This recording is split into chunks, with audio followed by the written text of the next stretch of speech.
ডিব্ৰুগড়ত গণৰাজ্য দিৱসৰ পতাকা উন্মোচন মুখ্যমন্ত্ৰীৰ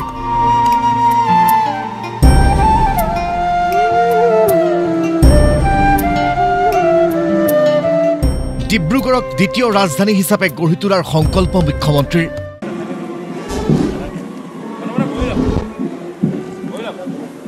অসম বিধানসভাৰ স্থায়ী ভৱন হ'ব ডিব্ৰুগড়ত 2027 পৰা ডিব্ৰুগড়ত হ'ব অসম বিধানসভাৰ একোখনকৈ অধিৱেশন প্ৰথমবাৰৰ বাবে ডিব্ৰুগড়ত গণৰাজ্য দিৱসৰ পতাকা উন্মোচন কৰি এই ঘোষণা মুখ্যমন্ত্ৰীৰ ডিব্ৰুগড়ক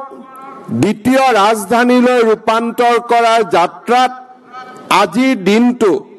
এক প্ৰথম পদক্ষেপ 2027 চনৰ পৰা ডিব্ৰুগড়ত অসম বিধানসভাৰ একোখনকৈ অধিৱেশন প্ৰতি বছৰে অনুষ্ঠিত হ'ব আৰু অহা বছৰ 25 জানুৱাৰী দিনটোত ডিব্ৰুগড়ত অসম বিধানসভাৰ স্থায়ী ভৱনৰ নিৰ্মাণৰ কামো আমি আৰম্ভ কৰিবলৈ প্ৰতিশ্ৰুতিবদ্ধ মই বিশ্বাস কৰোঁ চাওঁতে চাওঁতে অহা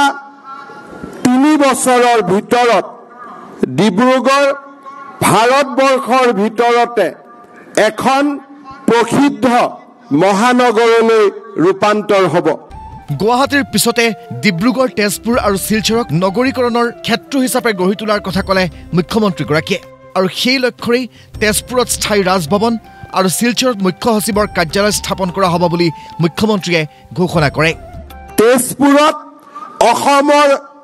ৰাজ্যপালৰ বাবে ৰাজভৱন নিৰ্মাণ কৰি অসমৰ সাংস্কৃতিক ৰাজধানীৰ পৰিচয়েৰে আমি তেজপুৰত উদ্ভাসিত কৰিব বিচাৰিছো শিলচৰত আমি এটা সচিবালয় নিৰ্মাণৰ লগতে মুখ্য সচিবৰ কাৰ্যালয় শিলচৰত নিৰ্মাণ কৰি আমি বৰাক আৰু ব্ৰহ্মপুত্ৰৰ মাজৰ দূৰত্ব হ্ৰাস কৰি আমি অসমক এখন মহান ৰাজ্যলৈ লৈ যাব বিচাৰিছো বিগত 3টা দশকৰ হত্যা হিংসা আন্দোলনমুখী প্ৰৱণতা এতিয়া ৰাজ্যত নাই বুলি মুখ্যমন্ত্ৰীগৰাকীয়ে ভাষণ প্ৰসংগত উল্লেখ কৰে আৰু ৰাজ্যখনক দেশৰ ভিতৰতে সৰ্বশ্ৰেষ্ঠ ৰাজ্য হিচাপে গঢ়ি তোলাৰ সংকল্পৰ কথা মুখ্যমন্ত্ৰীগৰাকীয়ে উল্লেখ কৰে মই বিশ্বাস কৰোঁ যে আগন্তুক দশক অসমৰ দশক হ'ব আমাৰ অহা দশকবোৰত অসম ভাৰতৰ ভিতৰতে নহয় বিশ্বৰ বুকুত এক মহান ৰাজ্য হিচাপে উজ্বলি উঠিব প্ৰতিশ্ৰুতি অনুসৰি ৰাজ্য চৰকাৰে এই পৰ্যন্ত 1,25,000 যুৱক যুৱতীক চৰকাৰী চাকৰি দিয়াৰ কথা মুখ্যমন্ত্ৰীগৰাকীয়ে উল্লেখ কৰে আৰু 50,000টা পদত নতুনকৈ নিযুক্তি দিব বুলি গণৰাজ্য দিৱসৰ দিনটোত ঘোষণা কৰে মুখ্যমন্ত্ৰীগৰাকীয়ে 1,25,000 নিযুক্তিৰ পিছত এই বছৰটোতে আৰু 50,000 নিযুক্তি স্বচ্ছতাৰে আমি প্ৰদান কৰাৰ বাবে প্ৰতিশ্ৰুতিবদ্ধ আৰু 2025 চনৰ ভিতৰতে আমি সেই নতুন কীৰ্তিমান স্থাপন কৰিম ভাষণ প্ৰসংগত মুখ্যমন্ত্ৰীগৰাকীয়ে ৰাজ্য চৰকাৰে লোৱা বিভিন্ন অভিলাষী আঁচনিৰ কথা উল্লেখ কৰে ইয়াৰ ভিতৰত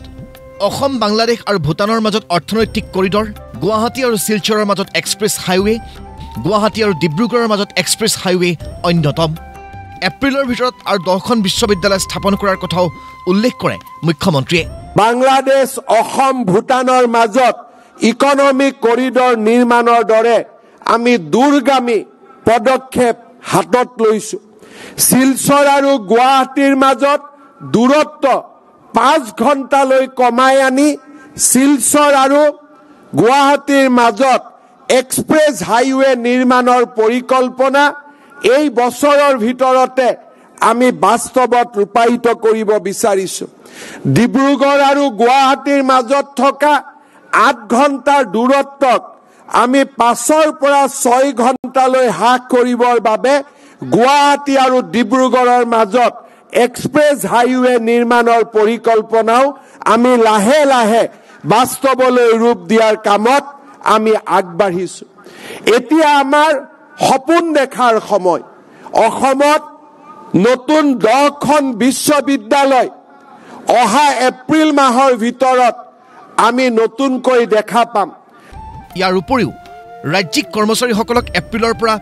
UPS পেঞ্চন সেৱা প্ৰৱৰ্তন কৰা হ'ব বুলি মুখ্যমন্ত্ৰীগৰাকীয়ে জানিবলৈ দিয়ে। এই বছৰ 1 এপ্ৰিলৰ পৰা আমি আমাৰ অসমৰ চৰকাৰী কৰ্মচাৰীসকলৰ বাবে নিউ পেঞ্চন স্কিমৰ সামৰণি মাৰি United pension scheme UPS scheme আমি আৰম্ভ কৰিব বিচাৰিছো, যাৰ জৰিয়তে 25 বছৰ কাম কৰা চৰকাৰী কৰ্মচাৰীসকলে নিশ্চিতভাৱে তেওঁলোকে 50% চাকৰি কালৰ দৰমহা 50% ডিয়াৰনেছ এলাউন্সৰ সৈতে লাভ কৰিবলৈ সক্ষম হ'ব। ডিব্ৰুগড়ৰ পৰা ভিডিঅ' জাৰ্নেলিষ্ট সঞ্জীৱ বিশ্বাসৰ সহযোগত দেৱজিৎ চুতীয়াৰ ৰিপৰ্ট, প্ৰতিদিন টাইম।